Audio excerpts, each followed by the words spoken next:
नमस्कार मंडळी, आज आपण होममेड पिझ्झा कसा बनवायचा त्याची रेसिपी पाहणार आहोत। अगदी सुट्टीच्या दिवशी शनिवार रविवारी मुलांना मस्त पावसाळ्यात एन्जॉय करता येईल असा हेल्दी वेने बनवलेला हा पिझ्झा आहे। चला तर मग सुरुवात करूया। पिझ्झा बनवण्यासाठी आधी आपण पिझ्झा सॉस तयार करून घेऊया, कारण पिझ्झा सॉस शिवाय पिझ्झा खायला मजाच येत नाही। त्यासाठी इथे मी 2 टोमॅटो घेतलेले आहेत आणि थोडंसं वरती अर्धा टोमॅटो घेतलंय। त्यासोबत एक मोठा साईजचा कांदा आणि 5 ते 7 अशा लसूणच्या पाकळ्या। लसणाचं प्रमाण थोडंसं कमी ठेवायचं, नाहीतर उग्र वास आपल्या सॉसला येऊ शकतो।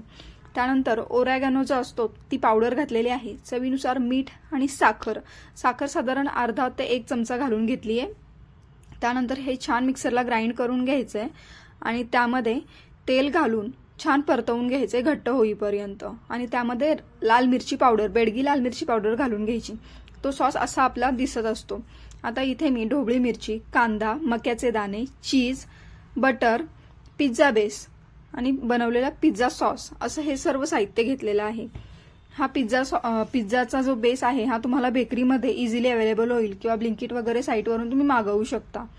आता हा असा घट्टसर झालेला आपला सॉस पिझ्झा बेसवरती पसरवून घ्यायचा। त्यानंतर हा पूर्ण छान पद्धतीने कोटिंग होईल, जसा मी व्हिडिओ दाखवलाय त्याप्रमाणे करून घ्यायचा। नंतर त्यामध्ये आपण जो कांद्याचे स्लाइस करून घेतलेत, कांद्याचे स्लाइस करण्याची एक सोपी ट्रिक सांगते।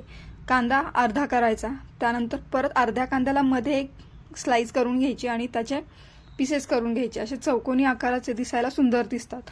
असे कांद्याचे पीसेस केल्यानंतर ढोबळीचे देखील तसेच पीसेस करायचे। तुमच्याकडे जर कलरफुल अजून वेगवेगळ्या कलरच्या ढोबळ्या असतील तरी चांगली गोष्ट आहे, नसेल तर तुम्ही त्यामध्ये तुमच्या आवडीनुसार पनीर किंवा हे मक्याचे दाणे वगैरे तुम्ही ऍड करू शकता। इथे मी ढोबळी मिरची, कांदा आणि मक्याचे दाणे हे सगळं छान पसरवून घेतलंय।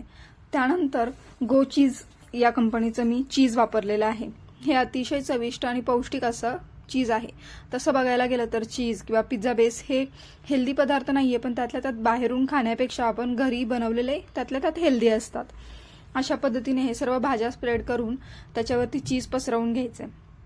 त्यानंतर इथे मी जो आपला डोश्याचा तवा असतो, निर्लेप तवा, तो घेतलेला आहे। तो छान आधी प्री हीट करून घ्यायचा, साधारण 1 ते 1.5 मिनिटासाठी बारीक गॅसवर गरम करून घ्यायचा।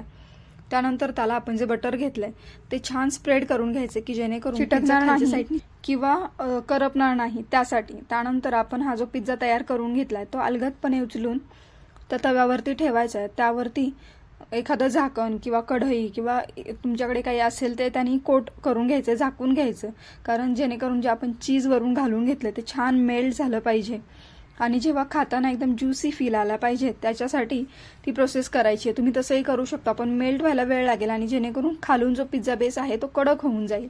असं होऊ न देता आपल्याला त्या पद्धतीने करून घ्यायचं की जेणेकरून ज्या आपण वरती भाज्या स्प्रेड केल्यात त्या देखील छान शिजून जातील। असं झाल्यानंतर जेव्हा आपण पिझ्झा रेडी होतो, चीज मेल्ट होतो, त्यानंतर आपण तो खाली घ्यायचा आहे, एखाद्या जाळीदार झाकणावर ठेवायचं की जेणेकरून जी खालून वाफ सुटते त्यामुळे पिझ्झा हा नरम होणार नाही। आणि त्यानंतर थोडासा लाईटली थंड असतानाच पिझ्झा कट करून घ्यायचा। खाताना अतिशय चविष्ट आणि कुरकुरीत असा हा लागतो, फारच सुंदर लागतो। अगदी जर एखाद्याला माहिती नसेल तरी विश्वास बसणार नाही की हा पिझ्झा घरी बनवलाय। त्यानंतर जे आपले पिझ्झा सोबत आपण जेव्हा ऑर्डर करतो बाहेरून, तेव्हा जे चिली फ्लेक्स किंवा ऑरेगॅनोचे जे पॅकेट किंवा सॅचेट येतात ते आपण त्याच्यावर स्प्रेड करायचे आणि मस्त आनंद घ्यायचा आहे। जरी तुमच्याकडे ते नसतील तरी ते तुम्हाला डीमार्ट किंवा इतर लोकल शॉपमध्ये ऑरेगॅनो आणि चिली फ्लेक्सचे ते पाउचेस किंवा पॅकेट मिळून जातील। अशा पद्धतीने तुम्हाला आपली ही रेसिपी कशी वाटली हे कमेंट करून नक्की कळवा आणि आवडल्यास आपल्या चॅनलला सबस्क्राईब करायला विसरू नका। भेटूया अशाच नवनवीन रेसिपींसोबत नेक्स्ट व्लॉगमध्ये। तोपर्यंत पाहत राहा आणि अशाच आपल्या रेसिपी एन्जॉय करत राहा। बाय।